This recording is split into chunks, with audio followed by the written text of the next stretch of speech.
आता आपण स्टीमरमध्ये गरम पाणी उकळत ठेवलेलं आहे आणि आता त्यावर एक 15 मिनिटं आपण स्टीम करून घेणार आहोत.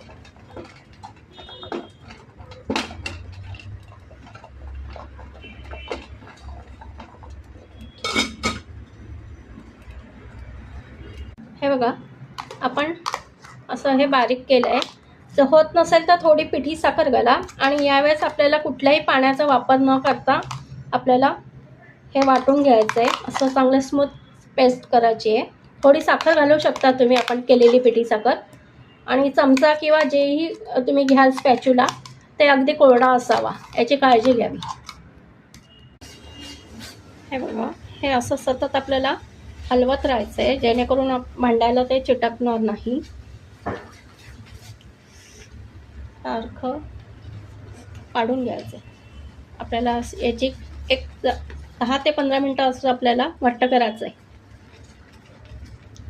या ठिकाणी आपल्याला काळजी घ्यायची आहे, कुठलाही चमचा किंवा कुठलंही भांडं घेताना कोरडं अगदी पुसून स्वच्छ करायचं आहे आणि मग नंतर वापरायचं आहे.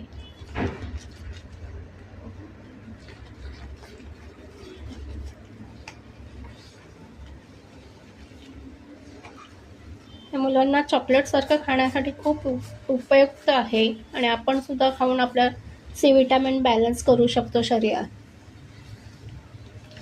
आता हे असं छान आलं आहे, घट्ट होत आलं आहे. आता आपण कट करून घेऊया आवळा कँडी.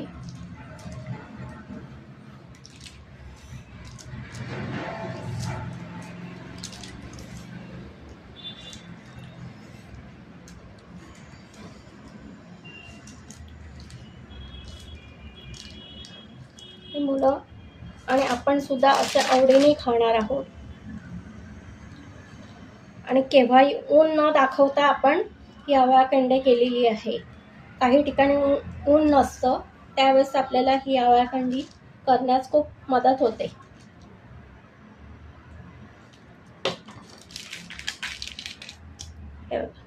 आपण असे छान तुकडे केलेले, चॉकलेटसारखे कँडी झालेली आहे आपली.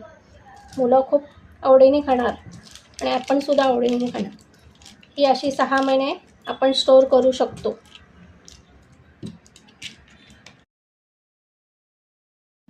आपली आवळा कँडी तयार आहे. तर तुम्हाला व्हिडिओ कसा वाटला ते कमेंट करा, लाईक करा, शेअर करा. थँक्यू.